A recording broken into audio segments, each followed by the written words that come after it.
Yeah, I teach in Grenoble. I teach mainly French people. I've been working on this sort of field for the last 5 or 10 years now. I'll give you a brief introduction as to where I come from and what I've been doing and how I've got where I am. I'd like to explain first of all why it's important, I believe, to put prosody, to foreground prosody, to put it first, because it's at the heart of all of our communication, all of our oral communication, which is what interests me the most. Then some different sort of principles on how to put it at the heart of your teaching, and then finally some practical ideas, some activities, and some activities which I can share with you afterwards, which I can send you if you're interested, which you can take away, recipes for Thai teachers, as I think there was a book once called.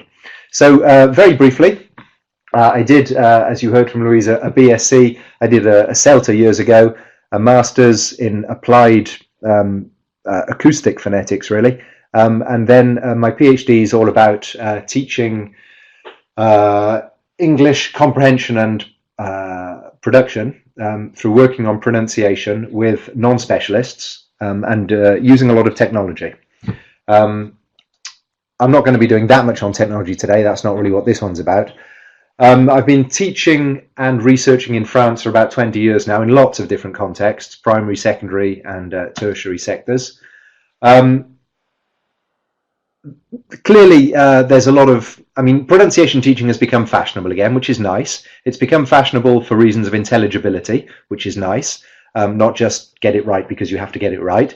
A big survey that we did with Alice Henderson a few years ago, there were lots of publications, showed this sort of vicious circle, which is particularly prevalent in France, where people are scared of pronunciation because it's difficult for French people, so they don't teach it, so they don't train teachers to teach it, and this circle goes on perpetuating itself. So there is a big problem, certainly in the context where I am, with teaching pronunciation. There are a few of us making it a big part of our everyday English teaching. I worked on a longitudinal program that lasted about 5 years with Jean O'Donnell. There's a bibliography at the end of this presentation, the Étude longitudinale sur la langue orale, which was all about recording oral production and videoing oral production and confronting students with their own videos and grading them according to the Common European Framework. And while we were doing this, we found it was quite frustrating because the section on phonological control in the Common European Framework is so, for perfectly reasonable explanations, is very limited. So we set about developing our own prosody descriptors, which I'll come to now. Descriptors of prosodic features to help you understand where the problems are in people's pronunciation. A lot of the teaching activities that I'll be showing you were developed as part of a big project called Innovalangue, a team called Tempo, Thématique, Prosody et Production de l'Oral. So it's all about oral production and prosody. Francis Picavey brought us together, and Chris Mitchell was one of the members of the team. I believe he's somewhere present in this chat room as well. So thanks, Chris, for sharing all your ideas with us and for being here today. So the prosody descriptors I'll show you right at the end of the presentation are a way of assessing prosody-related features in production and using those to set objectives for teaching and learning. Okay, so why put prosody at the heart of communication? Well, all right, just to make sure, I know most of you are interested in pronunciation or you wouldn't be here. So just to make sure we're all singing from the same hymn sheet, I think you all know what we call the field which studies sounds, right? And the field which studies sound systems.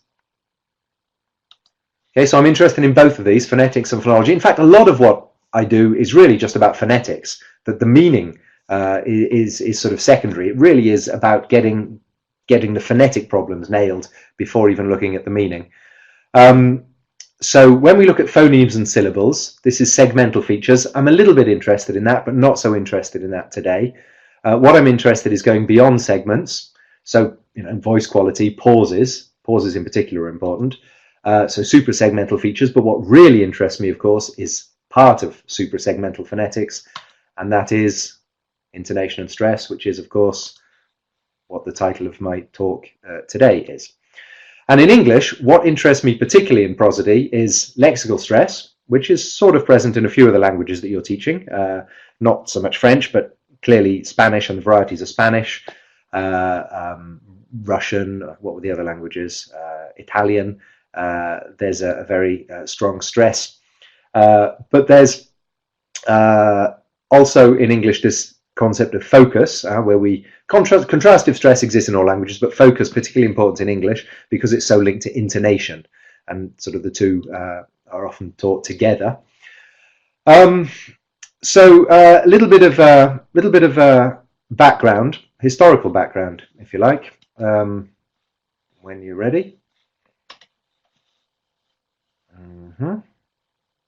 There we are.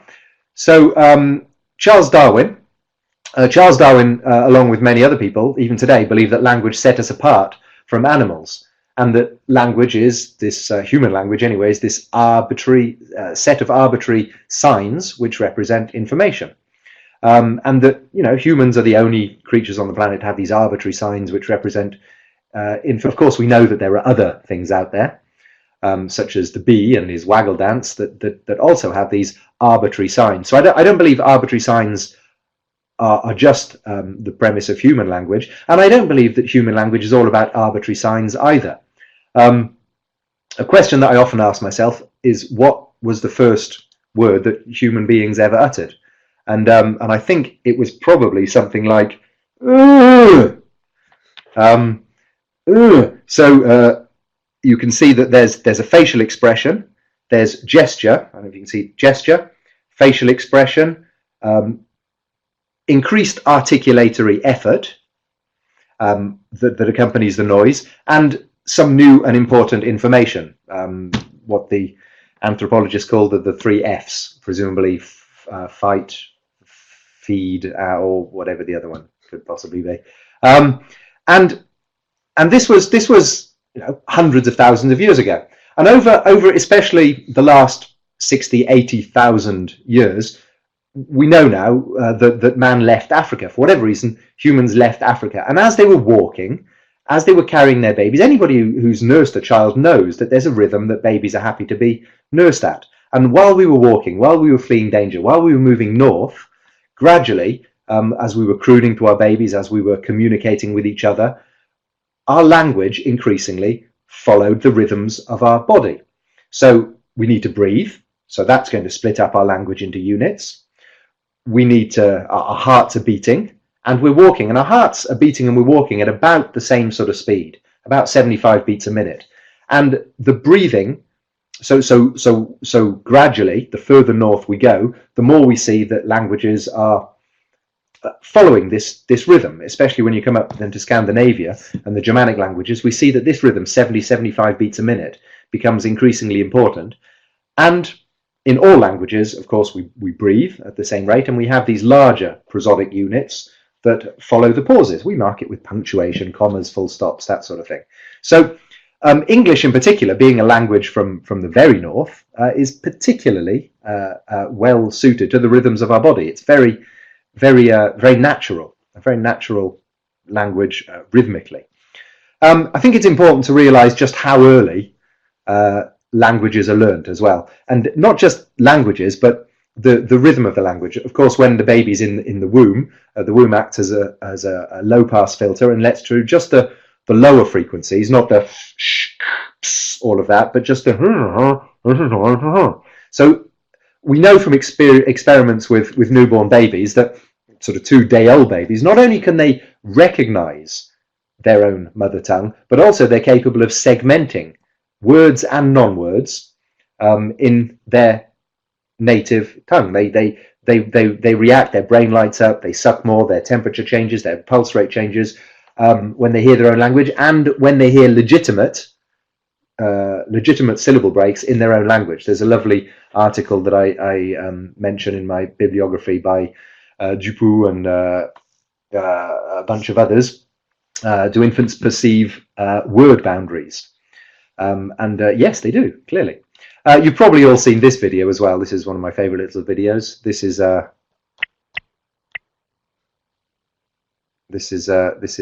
playing without any sound for some reason. But this is Babies 2. If you can find Babies 2, you'll hear. It's still very syllabic, but there's definitely a lot of prosody going on, and they're exchanging jokes, presumably. And they're not just moving their hands. You can see this one in particular is moving his feet. And he's following the rhythm of what he's saying and the nucleus of his little tone units with his foot and with his hand, which I think is quite interesting.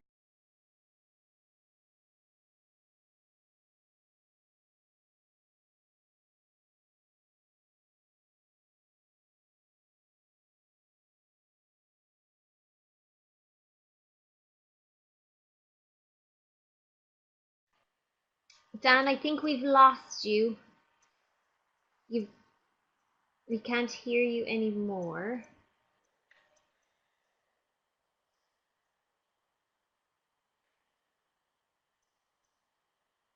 Okay, we'll just sit tight for a second and hopefully he will be back. It could have just been the video that that slowed things down a bit.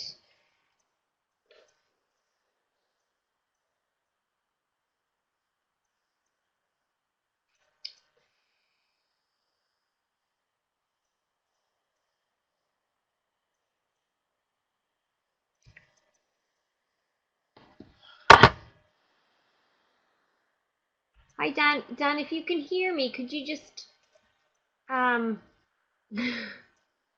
think it's the videos. Okay, hang on. Let's see.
Sorry everyone. I'm trying to get in contact with Dan here just to let him know that we can't actually hear him, and just that also his video has disappeared. Well, so, oh, hello? Yeah, am I back? Dan, you're back. Yeah, no, you've kind of disappeared there, and your webcam has gone as well. Is it back? Now it's coming back. Yep. Okay. Okay, splendid. Great. Okay, we can see you again. You got my slides?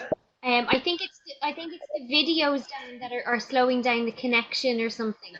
Oh, okay, it was the So videos. we're on accent and perception, but we haven't heard kind of just the lead up to that slide.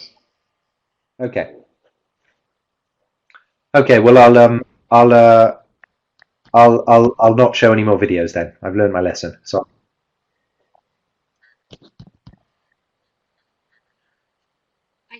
I think that could be it, because it seems to, once there's an image or a video, that it seems to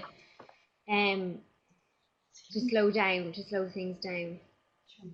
Yeah, we lost you just after the twins, at the two babies, just after that. okay, okay. Can you hear me now? Okay. Yeah, yeah. All right.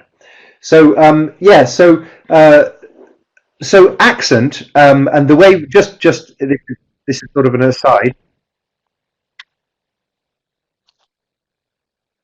When I talk about perception, I'm not just talking about perception that leads to comprehension of spoken English, but also the perception that people have of us due to our accent. And there are plenty of studies that show that accent is a very strong social marker, and prosody is extremely important, not just for intelligibility, for comprehension, but prosody also leads people to make all sorts of judgments about the person who's speaking. So depending on the context where the people that you are teaching English to will have to speak, it's important that they know that they're going to be judged, not just on whether they pronounce the TH digraph correctly, but also on the use of rhythm and intonation. All sorts of judgments are made about French people because of their very flat intonation pattern and their sort of step up, step down way of marking intonation as opposed to smooth intonation guide. It just sounds like the French are being disinterested and a little bit standoffish and rude even. And it's just because our prosodies are different, right? Anyway, so there are some studies, and yes, our accent is an extension of our social group, but judgments are made about our intelligence and our credibility when we speak English, and if we speak it with the wrong prosody, all sorts of terrible judgments can be made. It's important to know as well the reasons why we must work on production and comprehension together. We know really now, neuroimagery is sort of confirming the models that we developed in the 50s, that comprehension is an active process. When somebody speaks, the listener will receive an acoustic signal, and it goes into the ear, is converted into chemical and electrical information, and a little internal voice is produced. We know that the same parts of the brain light up when we listen or when we read, and when we speak and when we write. So if the internal voice matches the external signal, then there will be perception, there will be comprehension. But if the external signal is, let's say, a fairly fast-talking native English speaker, and the person who speaks their internal voice is the same as their external voice, they talk like this, they're not going to understand. There'll be non-perception, non-comprehension.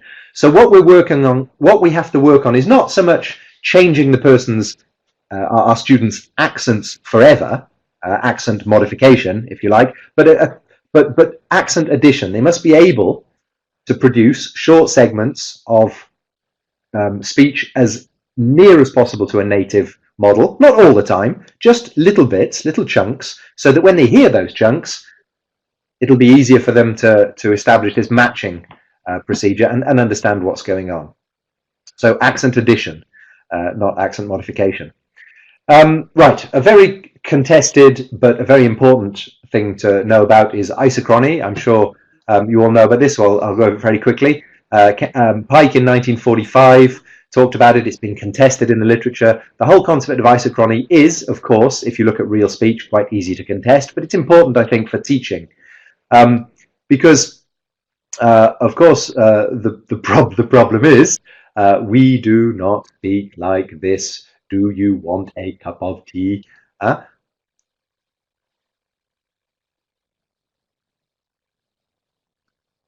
We speak like this. Do you want a cup of tea?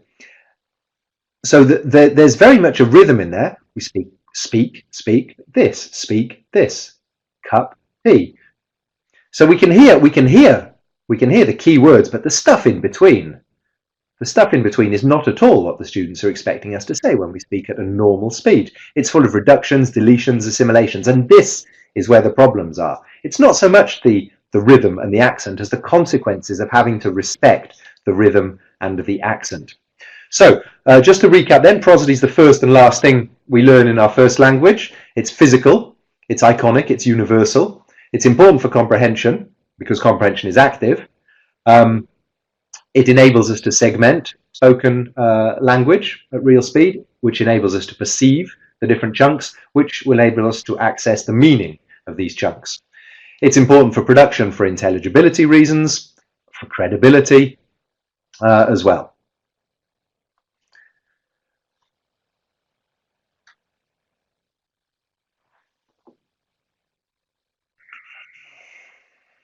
I can hear like about a 3-second lag.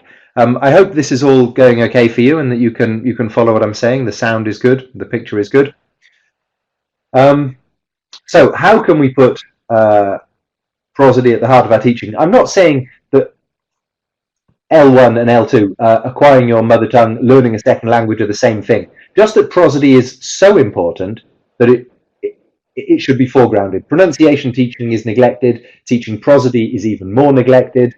And it's so key to so many things that it needs to be foregrounded. And you can use it to hang other things on. You can make it the center of your syllabus. I often do, and onto prosody, I hang communication strategies, functions, vocabulary, even grammar, with prosody as a way in.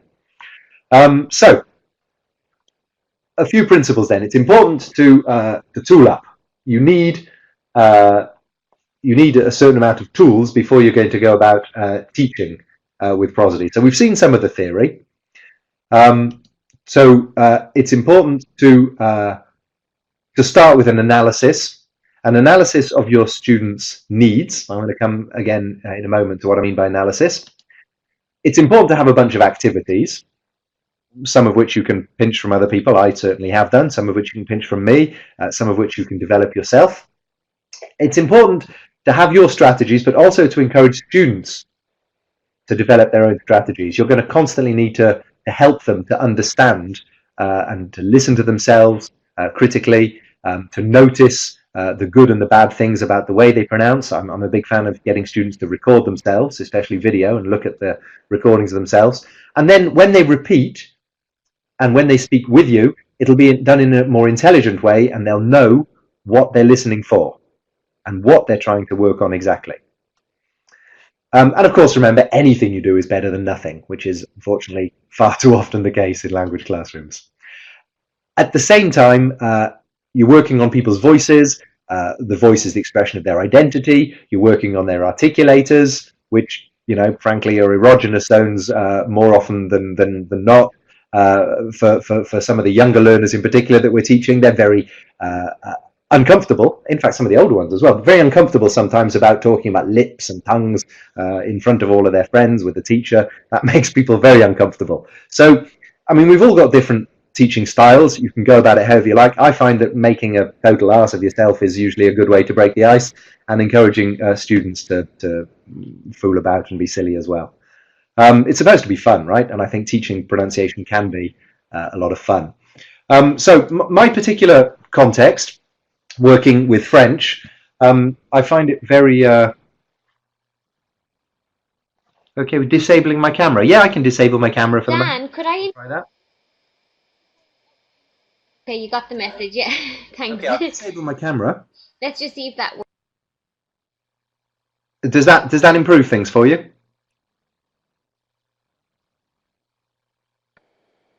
Well, we can still see you. So Dan, you're disabling Dan 3, or stop. I think if you put stop sharing.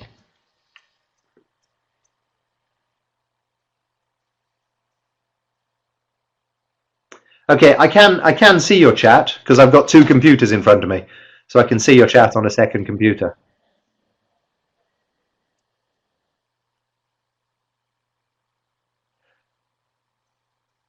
Okay, so how is the audio? Yeah, it seems to be fine now. Okay, better. I think just sometimes when you're changing slides, the video freezes, and I don't know if that's... So in the context that I'm in, we've got England and France right next to each other. With these two big, powerful countries in Europe that are stuck right next to each other, we speak essentially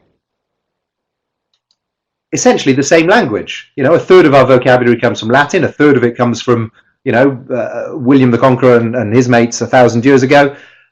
So we've got 2/3 of our languages the same, and even of the words which come from Anglo-Saxon, a lot of them are shared in English and French, and yet And yet we've spent, the last 1500 years of our existence fighting each other. And even today, there's still a lot of friendly fighting goes on between English and French, and a lot of comprehension problems. It's like, it's like somebody's messing with us, putting these two enormous, powerful countries right next to each other, giving them essentially the same vocabulary and grammar, and then messing with the prosody and the pronunciation so they can't actually understand each other. So apparently this is hard to follow in St. Petersburg. Well, I don't really know what I can do about that. I'm sorry, Olya. Would you like me to speak more slowly? Okay, I'll try to speak more slowly. Yeah, it's almost like somebody's playing a joke on us. English and French are so similar, and yet the French have real trouble understanding the English. Somebody once said, in fact, that English is just French spoken badly, and I think there is some truth in that. We are pronouncing your language with essentially the pronunciation rhythms and patterns that we had before the Romans and the French invaded us. We just took all the vocabulary and kept our prosody. So this is the result. People just consistently can't understand English. And incidentally, we can sort of understand the French better than they can understand us, so it's not really very fair. Know your enemy. What do I mean by know your enemy? I mentioned analysis earlier on. By know your enemy, I think you should really start with a comparative phonetic and phonological analysis of the languages you're interested in. So look at English, look at what's difficult in English, look at what your students need, and then look at those features in their language. We know that there is interference. I prefer to call it transfer, because sometimes the transfer can be positive between two languages. It's not always a negative thing, of course. With regards to vocabulary, for example, it's incredibly useful, the linguistic similarities between Romance languages and English. But when it comes to prosody, not so useful. Trubetskoy in Prague talked about phonological deafness.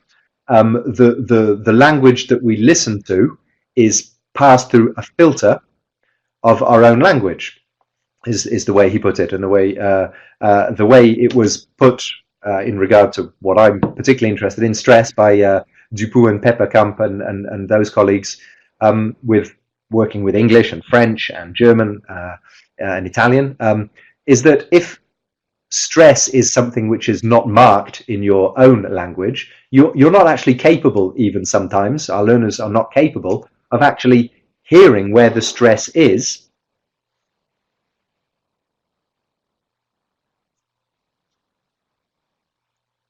in another language. Okay, so which one am I on this computer? Dan 3 or Dan again? Yes, but it's because I've got Dan again and Dan 3 here. I think they can hear your voice and this voice. Okay, well I'll turn that one down. Okay, so stress deafness is definitely a thing that has been experimented and measured, and is a problem for many of our learners of English, especially those coming from Romance languages. And Ekman's work on markedness and what he calls the markedness differential hypothesis, just very quickly, if a feature is important in a language, we say that it's marked. If a feature is very marked in a language, such as stress is very marked in English, and that feature is very unmarked in the native language of our learners, so French learners, for example, then it will be more difficult for them to learn. Basically, the more different and important something is in a language, the more difficult it is for someone to learn. And I mean, this is just a very simple little table. There was a lovely table, in fact, in Kenworthy's 1987 book. There's a whole appendix, the second part of her book, of Joanne Kenworthy's 1987 book on teaching English pronunciation. The whole second part of that book is on comparative phonetic and phonological analysis for learners learning English. So, you know, I've put French, Spanish, Italian, German on this table. You can see the languages that have lexical stress, where rhythm is more or less important, so stress-timed or syllable-timed languages, where intonation is more or less marked. You can see that, of course, English has a lot of vowels. Your Spanish, Italian don't have so many vowels, and there are even a few problem consonants at the end as well. So I think you have to start with a detailed phonetic, phonological analysis of your target language and native language of your students. And more specifically for English, on this made-up thing called the phonetic spectrum here, vowels, of course, are very different. They're very relaxed and complex in English. They're very tense and more or less simple consonant vowels in French. Our consonants are different, of course, as we know. The place, manner are different. We have affricates, we have aspiration, we have these weird double approximants that the French don't have. Intonation is much smoother in English. It steps up and steps down in French. We have a much larger pattern, a much more varied pattern in English. Stress and rhythm, now we're getting to the real crux of things. Stress and rhythm are very marked. We have lexical stress, we have nuclear stress, which is very marked in English and pulls the whole intonation pattern up or down on that nuclear stress syllable, which is something which is much more important in English than in French. Turn the microphone off and on again.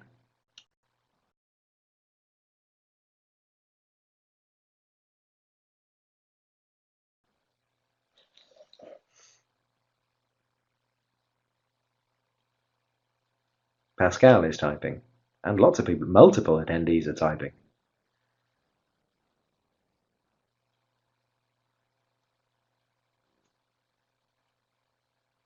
There are 2 mics on, that's what I said.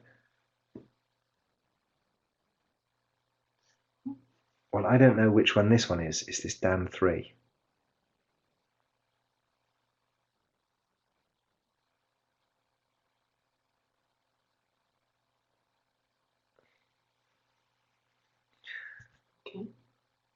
Okay, can anybody hear me?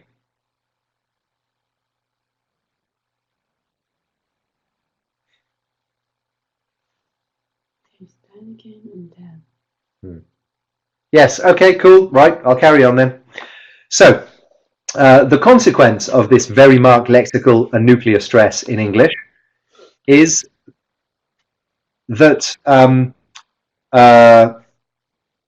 that we have this phenomenon of isochrony, which I think will be a lot easier to understand for students when it's demonstrated for them. This theory is really just for you. This is not, of course, the way I go about teaching, and I'm just making sure that we all understand the theory. I'm sure most of us do before we go any further. But the real problem is this. The real problem is when you have a stress-timed language, such as English, there's this alternation between strong and weak syllables.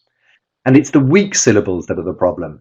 And it's what we have to do to our language, especially to our consonants in between words, in order to respect this stress timing, which is the problem for our students. It's the connected speech phenomenon, it's the reductions, it's the deletions, it's the assimilations, it's the linking, it's all of those sort of things, as we'll look at later. So these have a huge impact on oral comprehension. And as I said earlier, the better students can pronounce, even if it's not on a permanent basis, the better they can parrot, even just small chunks, the more chance they have of understanding oral English at a real speed. So a few principles then to take into teaching. Intelligibility and comprehension are our real goals. I think we all agree on that today. Apart from perhaps a few of our learners who really have to speak correctly for reasons of prestige or whatever. So listen and produce together. Always work on comprehension and production together. And remember, it's about accent addition, not trying to perfect someone's accent forever. I think that's far too ambitious for most of our learners. Help the students to understand their problems, explain their problems to them, and make sure they understand what the problems are. Okay, so that they can develop, with your help, with your scaffolding the cognitive and metacognitive strategies necessary to improve their pronunciation. I think I haven't time to go into this today, but I think it's important to understand the concept of articulatory setting, that our articulators, especially our lips, our tongues, our jaws, work in very different ways in different languages. And you have to, the way I explain it to my students is, you have to take off your French head and put on an English head. It's a different head. Your body will move differently. Your cheeks will move differently. Your tongue, your mouth must move differently. It's no good trying to speak English with French articulatory settings, or Spanish or Italian or whatever. So this is what we're really trying to do, is change the articulatory settings of our students and then work on their increased articulatory effort, their pulmonary effort, their lungs. So intelligent repetition, as Olle Hjellin says, with me, speak with me, not after me. I think it's more important to speak together rather than listen and repeat, but listen, okay, and then repeat together, all speak together. And of course work on the body and the voice. Right, so a few other people who, a few other approaches out there that do this sort of thing, just very briefly. Some of you may be familiar, I'm not the only one, of course, preaching the importance of the body in teaching pronunciation. The silent way is quite a physical thing. It is also about repetition, but you know, the silent way is about replacing items, including phonemes and so on, with small coloured rectangles, and the teacher doesn't speak very much but points with a big stick. And when the students get the correct pronunciation, for example, then that student becomes the model for the other students. So the teacher isn't so much the model as the student. So he will encourage the students to move their articulators in different ways, make sounds. When one of the students gets that sound, he becomes or she becomes the model for the other students. So it is, P.S. Messom, I think, is a bit disingenuous when he says it's a non-imitative way of teaching pronunciation. It is imitative, but it's the learners who provide the model, which is great, which is really useful and motivating for them. Perhaps you know this particular fella who's teaching out in Asia, Bill Acton. I think some of you know his work. So these are different symbols which represent different phonemes, and he even has people. This one I particularly like, the activity in the middle at the bottom. Students with big boxing gloves punching each other on the stressed syllables. Anything you can do to use your body to reinforce stress is good, of course. Here's Olle. He had us learn to say this. And of course, he didn't show us this, because if he showed you this and you didn't speak Swedish, you would read det nittigt, and it would be impossible. So he stood out the front and said over and over and over and over again, "Det är nyttigt att lära dig engelska, det är nyttigt att lära sig engelska." And he kept saying it and saying it and saying it. And we could hear the rhythm, boom, boom, boom. And he started walking on the rhythm and clapping on the rhythm. And eventually we all started saying it with him. And we must have said it dozens of times. And after a while, we were speaking Swedish. And then he showed us the words, and then he took it to pieces. But we started by repeating with him and clapping and walking. Stefan Soulen, these are excerpts from his PhD, where again different sounds are represented by different gestures. He also works a lot with rhythm and movement. He's a maître de conférence en mouvement et art de la scène. I don't know, English language teaching theory, movement and performing arts. Only in France, eh? So he's doing some very, very interesting stuff with gesture and pronunciation down in Montpellier. And this is the tempo team originally. In the middle, Francis Picavet, who we all met through. And the approach that I'm going to show you bits of now was put together by this team, essentially. On the far left, you can see Chris, who's here somewhere, and he's coming at this from the angle of theatre and voice training. We have musicians, we have dancers, we have poets, we have singers, but all of us are teachers of English, and Italian and French as well, but all of us are teachers of English, but with an interest in other performing arts, shall we say. So we call this une approche articulatoire musico-prosodique. I think that's transparent enough for everybody to understand. So we work on the body, we work on the voice, and we work on speech. And at the same time, what we're doing is awareness raising and then training repeatedly, lots of repetition, choral repetition, individual repetition, before moving towards freer production. And constantly there's a backwards and forwards movement within the body, the voice and speech, and from awareness raising back to training, back to production, and constantly recycling within these three sequences. So what do I mean by body? We'll start off by working on the posture, on breathing, on articulators. Make sure before you start teaching pronunciation, everybody stands up. You can't teach pronunciation really sitting down. And by getting people to stand up, it breaks the ice and changes the atmosphere. So are they standing correctly? Are their feet grounded? Are their shoulders relaxed? Are they breathing properly? If you get people to pant like a dog, try it, everybody. You put your hands on your diaphragm and pant like a dog. You can feel your diaphragm moving, and that is where that's what we're going to need later on to work on stress. It's that effort that comes from our diaphragm. So encourage your students to become aware of that particular part of their body consciously.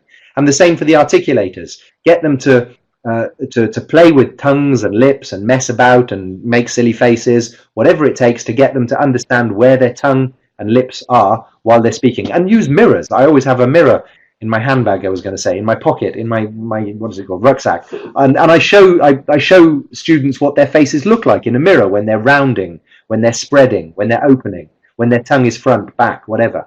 So use of mirrors, very important. Or of course cameras on phones, everybody has those now.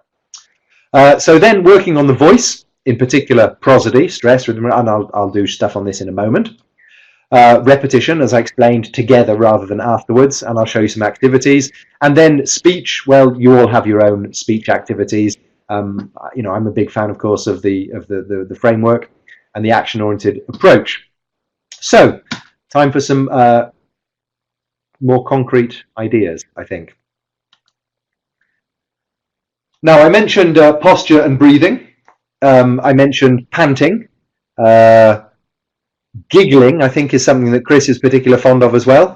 If you don't want to pant like a dog, you can always giggle like a schoolgirl or whatever metaphor you want to use. But just anything that, with students' hands on their diaphragm, gets them to feel how their diaphragm will work. Think of that Captain Caveman, prehistoric man again. Increased articulatory effort with new information, hand gesture, facial expressions. Then you've got to warm up the articulators. So I'm borrowing this straight from Chris. He would do it so much better than I would. Okay, so you can't see my face. Can I turn my webcam back on just a second? See if that works. Okay, can you see me?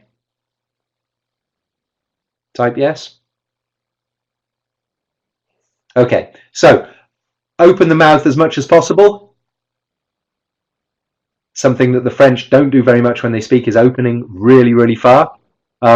Moving it from side to side. And changing and loosening up, because our jaws and our cheeks, I mean, get them to feel these muscles here. Students aren't aware that there's huge muscles in here that really need warming up and moving. And of course, this is all ice breaking and changing the atmosphere if everybody's doing this together and looking at each other and feeling silly. Yawning is a good one for opening the mouth even more. Get people to yawn. That will open the mouth even more at the back and free up the airways. Chewing on a piece of chewing gum, keeping your mouth closed, and imagine the chewing gum getting bigger and bigger and bigger in the mouth.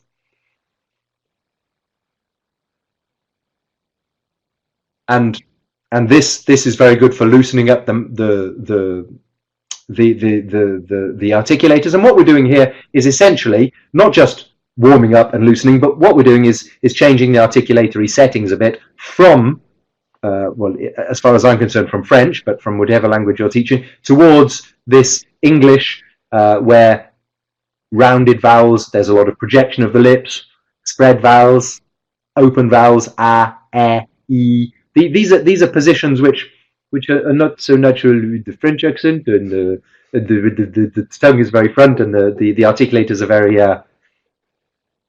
very restrained in their movements, and very tense language. There are other things we can do as part of warm-ups, playing with the voice. Perhaps you know games like Fizzbuzz, any of these oral games where you send a little imaginary oral ball spinning around from person to person, stand in a circle, look at someone opposite you, make a strange noise, and look at them, they have to make a strange noise, and look at someone else, and that strange noise gets passed around the room. All good warm-up activities, and the strange noise can imitate difficult phonemes or difficult rhythmical patterns or whatever. I'm a big fan of silent speaking. Rubber faces, Didi, a language trainer I had once, showed me this activity. Rubber faces. So try just speaking the alphabet, but really exaggerating the articulators with no sound, not even whispering.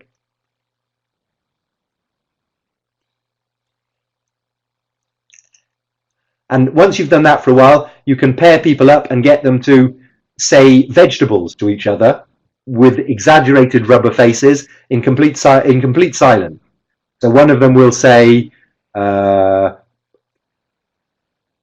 of course the other one will know what that is, and then they could say a fruit back, or I don't know, a type of a town somewhere in Europe, or just any particular lexical category, and then they could scream these words at each other as insults, because insults force us to exaggerate the articulators as well.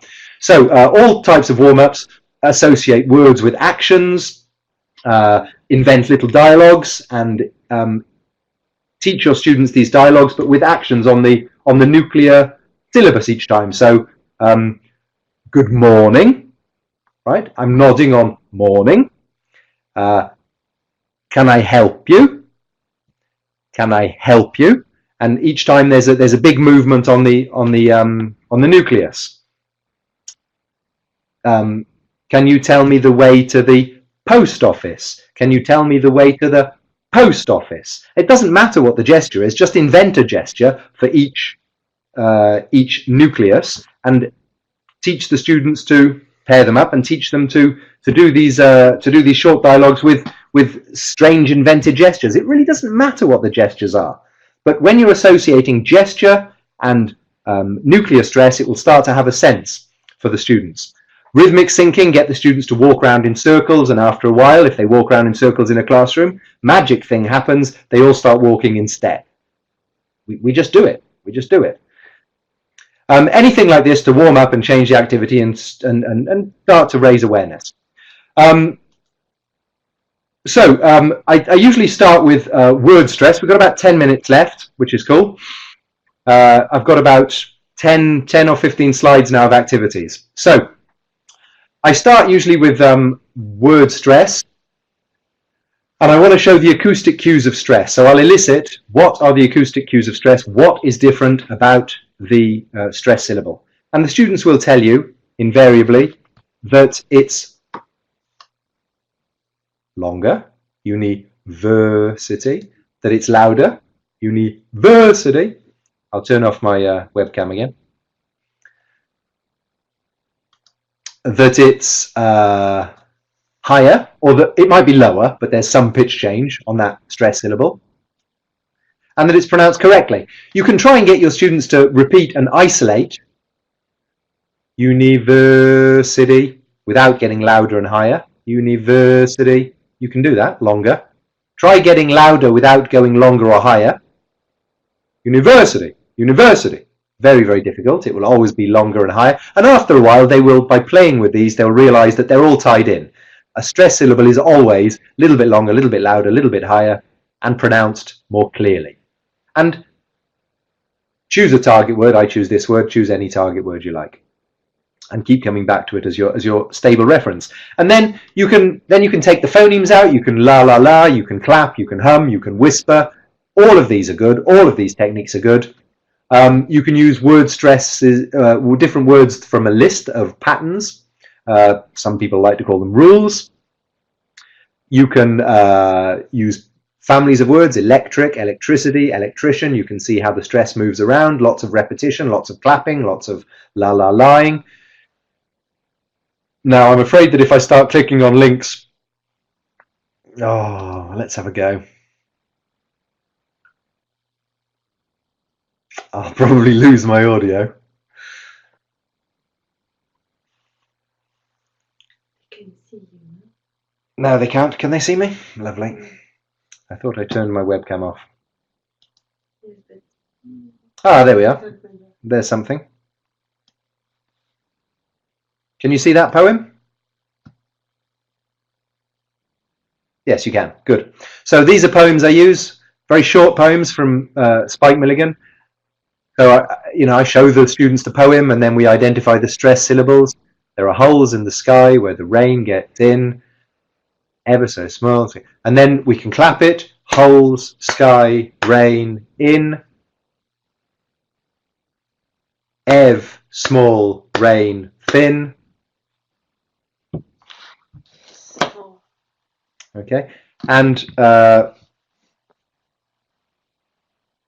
that way you can work on respecting the rhythm of English, clapping it, walking it, and poems are a good intermediary between, let's say, singing and real speech. I'll get rid of that. Okay. Elicit examples from your students' normal discourse where possible, and isolate and help them to chunk it into tone groups, following the punctuation, following the pauses, following, as I said earlier, the breathing.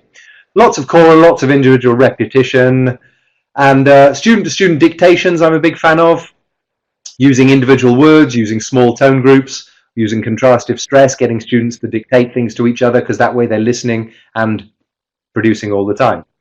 Here's a little activity about levels of word stress. Choose a random student. Okay, you'll see that the stress syllable is bold, other stress syllables are underlined, and the new bits are in red. Ready? So, choose a random student. The student will say, establish, establishment, establishmentarian. You can see there's been a stress shift there. Establishmentarianism. I think you know where we're going with this. Disestablishmentarianism. Anti-disestablishmentarianism. Pseudo-anti-disestablishmentarianism. And if they struggle, you can go back and build it up again. Okay, so building up longer words and then back down to shorter words is a very good way to get them to practice their stress. And it's a bit of a laugh. Students will then inevitably, oh, there's the pattern of primary, secondary, tertiary, quaternary stress there. If students start asking for rules, where do we put the stress? And they will ask you for rules. You can comfort them. You know, two-syllable words are illicit. Two-syllable words are generally stressed.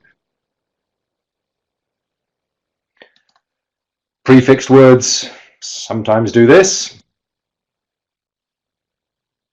There are lots of word pairs in English. About 60 of them, in fact, that do this. Remember these strong endings. This can be very useful if you're teaching scientific English, medical English, that sort of thing. A lot of those sort of words to manipulate. This sort of word, words that look a bit. This is all based on Chomsky and Haller's Sound Patterns of English, which has been condensed from 200 pages into one slide. Italian-looking words. I think we know where the stress goes on those.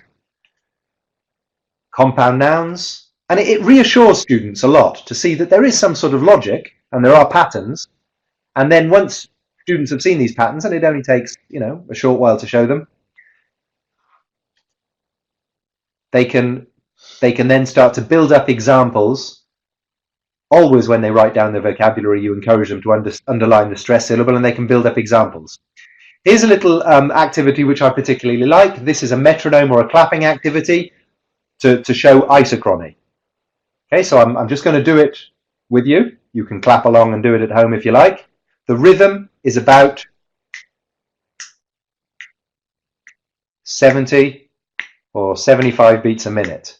10, pens, 10 pens, 10 pens, 10 pens, 20 pencils, 20 pencils, 10 pens, 20 pencils, 70 elements, 10 pens, 20 pencils, 70 elements. And what you should encourage your students to see here is that no matter, each time we're adding 2 syllables, right? But we're still following this same rhythm, the 70, 75 beats a minute, from one stress syllable to another stress syllable. So what we have to do, and this is where the real problem is, we just have to speak quicker in between. We have to respect the rhythm. We don't pronounce every, a French person will want to say 10 pens, 20 pencils, 70 elements. This is your syllable timing.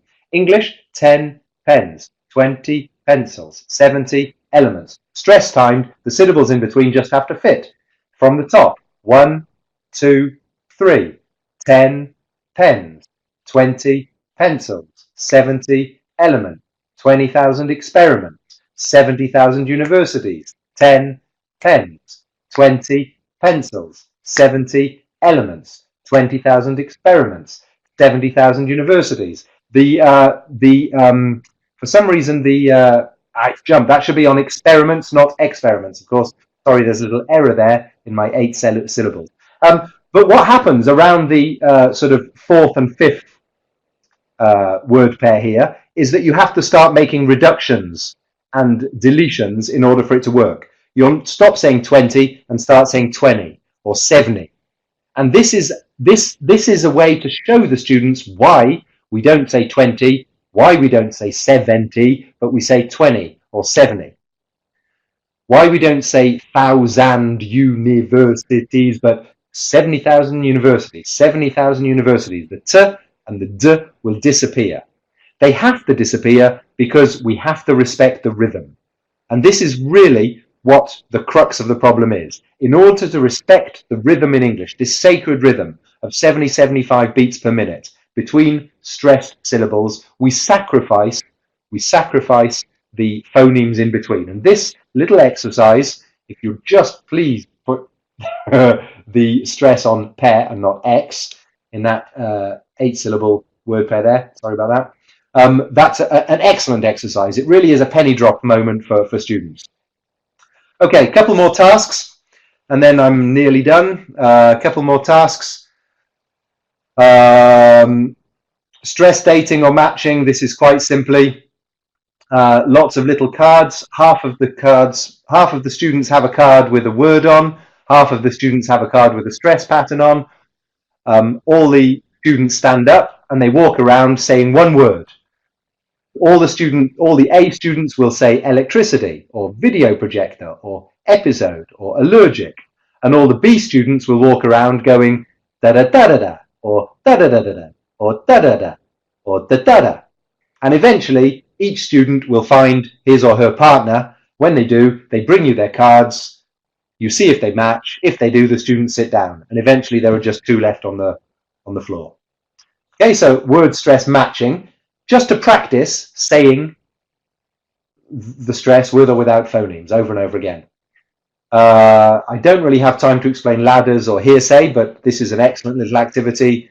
I don't have time to explain it, but if any of you know the activity of ladders or hearsay, we've got a lovely little 3-person pronunciation ladder there with 2-syllable words. I haven't got time to explain it now, but I can send it to you with instructions. I've got a pair work or a dictation. This is a nice little. I always put music on or open a window and let the traffic noise in when I do these things. 16, 80, transfer, unconsciously, photographer, international. It's little, I know, but you can see it. It's just words in context and words on their own. She's 19 next month.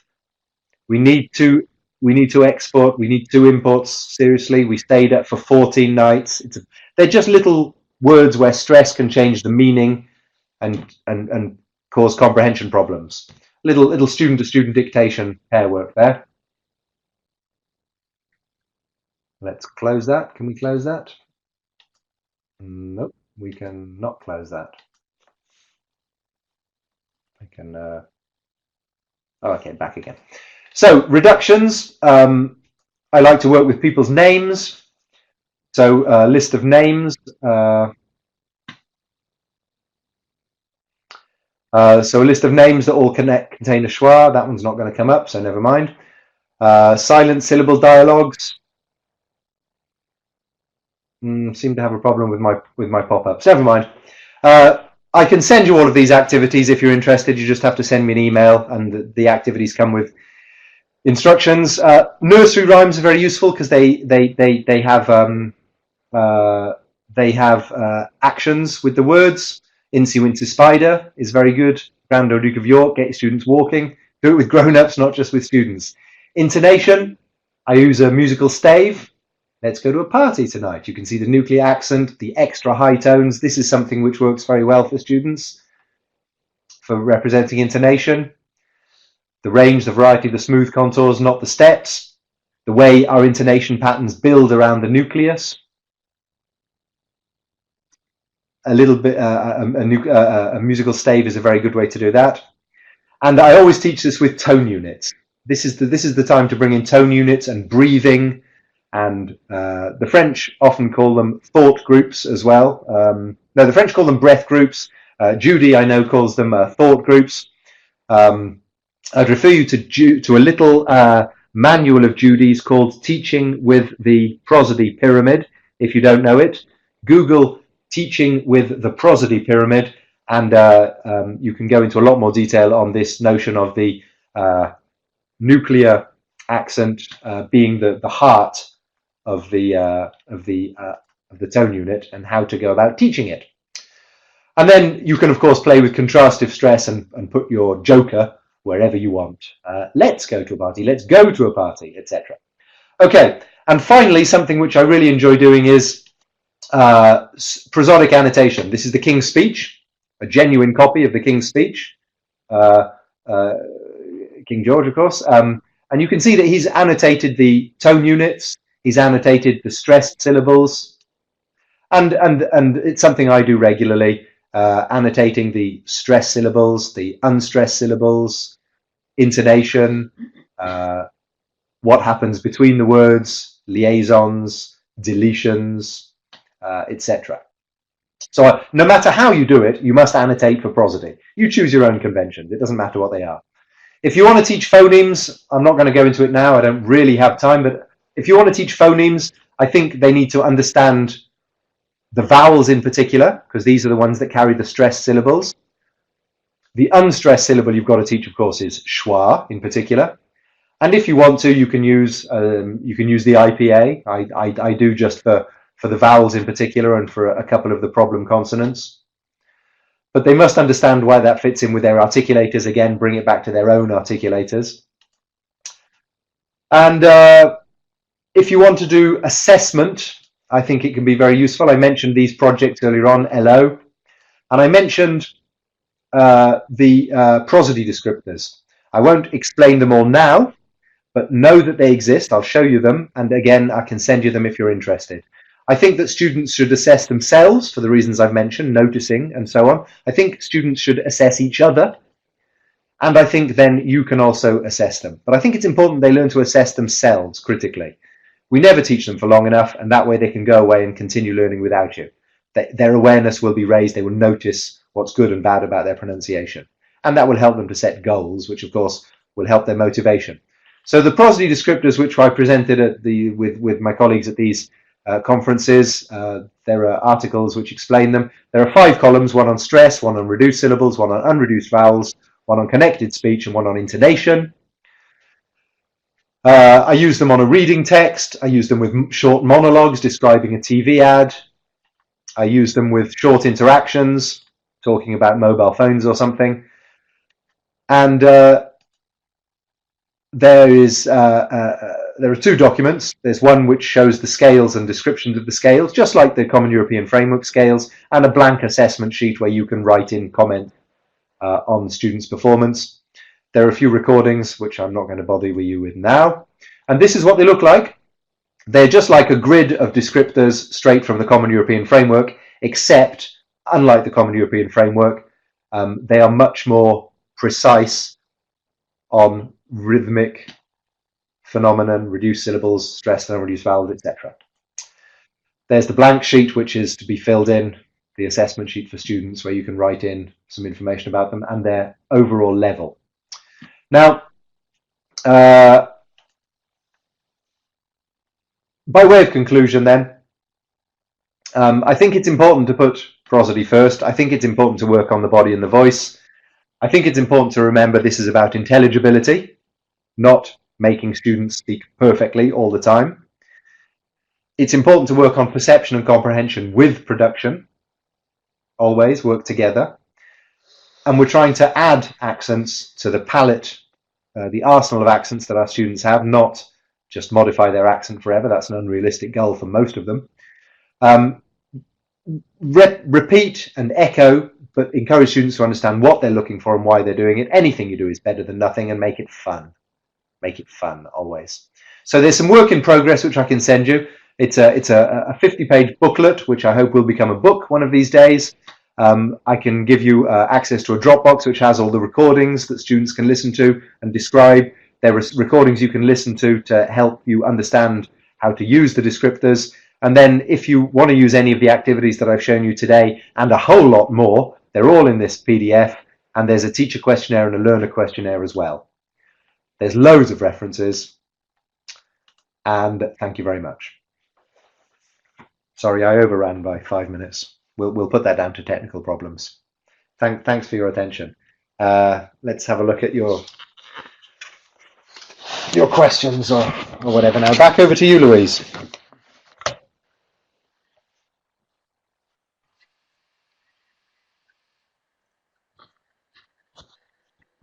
Brilliant, Dan, thank you so much. That was yeah, once we got past all the technical difficulties, I think it was great. We could hear you much better, and we were able to really just pay attention. So thank you so much for that. That was super interesting.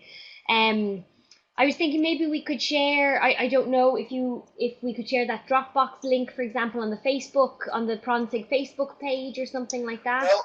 Well, or what would be really good is if I had people's emails, because that way get off. If I have people's emails, then I can add them to a mailing list and send them anything else that I develop. We can put, yes, of course, you can put the PDF of my presentation on the PronSIG site. That's probably the best place to start. So put the PDF on the PronSIG site, and these links at the end are to the documents which I'm willing to share with people. It's a 50-page PDF which I'm going to expand into a book one of these days. But I'd like people to use some of the activities and give me feedback on the activities. So if you email me, I can send you an email which explains these things better.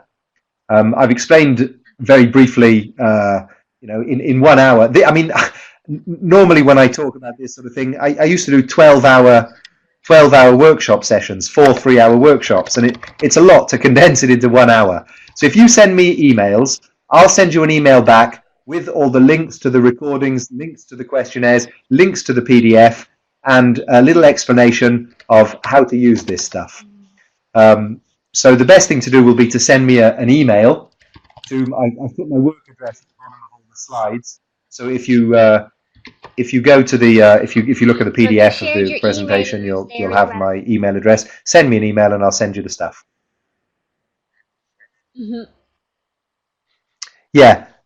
Yes, Louise. What's Grobel? What's Grobel? What's Grobel?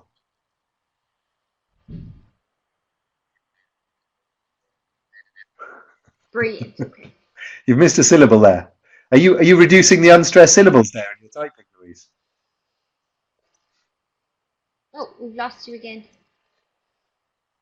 I think the O is definitely the stressed syllable there. Yes, so Grenoble, but we're still going to need the grun in there. Oh dear, I'm after messing up the. Yeah. So your email address. Yeah. Yeah, so the email address is on the bottom of the slides. It's probably easier than me trying to type it in. I'm just going to share the Facebook page, the PronSIG Facebook. Oh, great. Oh, hang on. Okay, so guys, if you've got any questions and answers, type them in the Q&A section There we go. below the slides. That's right. Okay, it's there. And I'll just share the Facebook page and then the PronSIG website.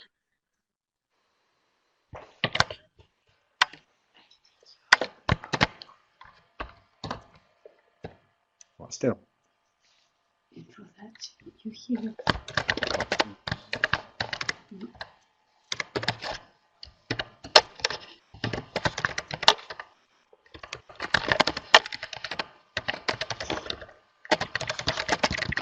How's that? That's why there were two Dans there.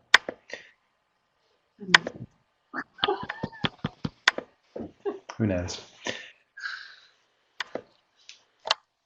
Should we correct pronunciation, says Dina. So there's one question there from Should we correct Dina pronunciation? saying, I think Dina, Dina, it's important. It's important to okay. So a few things. First of all, it's quite stressful for students to speak English in front of a class often, and it's quite unpleasant to be corrected in front of a class when you're trying to get a message across. So definitely there are times in a lesson when I never correct anything. I often find correcting students to be counterproductive. So most of the time when students are speaking, I just don't correct them at all, ever. Because the negative effect on motivation outweighs the positive effect on their interlanguage. The interlanguage will change gradually, but probably after we've stopped teaching them. If we're only teaching them for 40, 60 hours, you won't really notice a big change in the quality of their English until you've stopped teaching them. So I don't very often see. However, if I'm actually consciously working on pronunciation, and I will tend to do that near the beginning of a course and near the beginning of a lesson, then I actively will correct pronunciation. There are three ways to do it. First of all, you encourage the student to correct their own pronunciation. Then you may encourage other students to correct their pronunciation, but maybe anonymously, like so you'll note the pronunciation error, repeat it to the class, and then the class will correct it. And you might go back and explain to that student individually. And finally, then you can correct the student, as the French call it, correction magistrale. But I only really correct pronunciation when I'm explicitly working on pronunciation at the beginning of a lesson, at the beginning of a course. When we're doing free production activities, I almost never correct anything, and certainly not pronunciation, unless nobody's understood. If the pronunciation is so bad no one can understand you, then that's different. But it rarely is. It's rarely that bad when we're speaking together in speaking activities. Is that okay, Dina?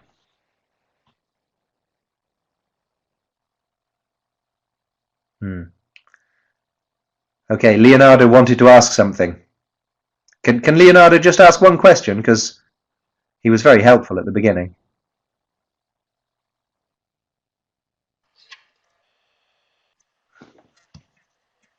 Sure, yeah. Oh, he's done it, yeah. Have used Praat to help your learners learn to listen to themselves and compare you. Leonardo, I think there's you wanna something go called ahead and ask the self-imitation, manipulating the learner's pitch. Oh, Leonardo, this is very close to a lot of what my PhD work was on. Yes. I didn't use Praat. I used other technologies. I have used Praat, and I use it a lot in my research. I find it's pretty heavy for students, and I don't have them for long enough for them to get to grips with Praat. I am a fan of modulating pitch to help, but I think there are other better bits of software out there. I haven't seen one at the moment that I'm happy with. There was plenty developed, 10, 15, 20 years ago. Marsha Chan has written a lot about it. Philippe Martin in French has done some good work. Nadine Eri-Benit has done some good work with pieces of software which do exactly that. So yes, I have done, and I think it's great. At the moment, like I say, at the moment, I haven't seen anything that really floats my boat. That's funky and modern and can be used on mobile platforms. That there was a big wave of software around the late 90s, early noughties, and it just looks clunky now, and most of it doesn't work anymore.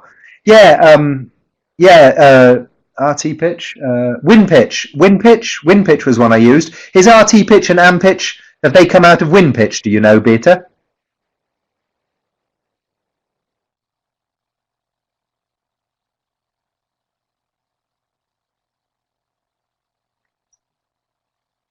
Mark Huckvale. That rings a bell. Is that not Win? Maybe not. No, WinPitch was Philippe Martin. Okay, RT pitch and Am pitch, worth having a look at. You know, yes, Pratt does wonderful things. It's just a bit clunky. Sorry, I just said is RT pitch and Am pitch related to WinPitch?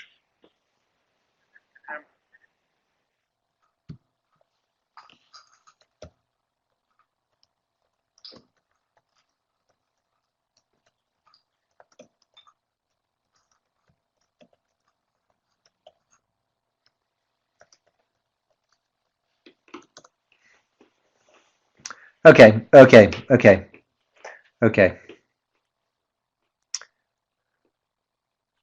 Ah, Wasp, the online version that works on mobile browsers. Cool. I haven't played with that yet. Well, thank you, Beta. I guess Louise said there wasn't enough time for Q&A, so I think she wants to wrap up now and go and enjoy her Easter weekend, which is fair play.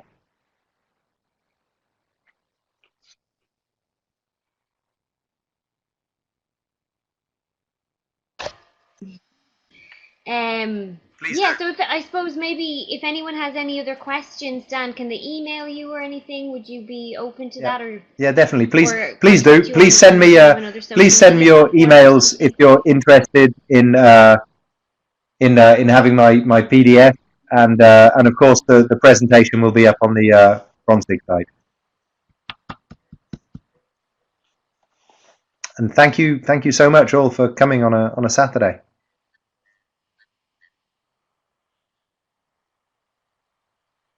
Brilliant. Okay, yeah, so we'll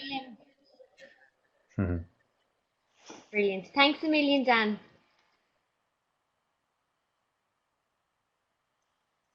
Okay, and thanks thank you very much to Dan. Also thanks very much to everyone for coming. And yeah, I'll share around for any members. They'll get the recording of the site as well, or of the of the webinar. So check kind of your emails for that. I'll also, maybe Dan will let us share the slides as well on the PronSIG site as well, which might be of interest to those of you who are here today. Okay. All right. Thank you very much, thanks a million, Louise. everyone. Thanks again, Dan, and have a great weekend, everybody.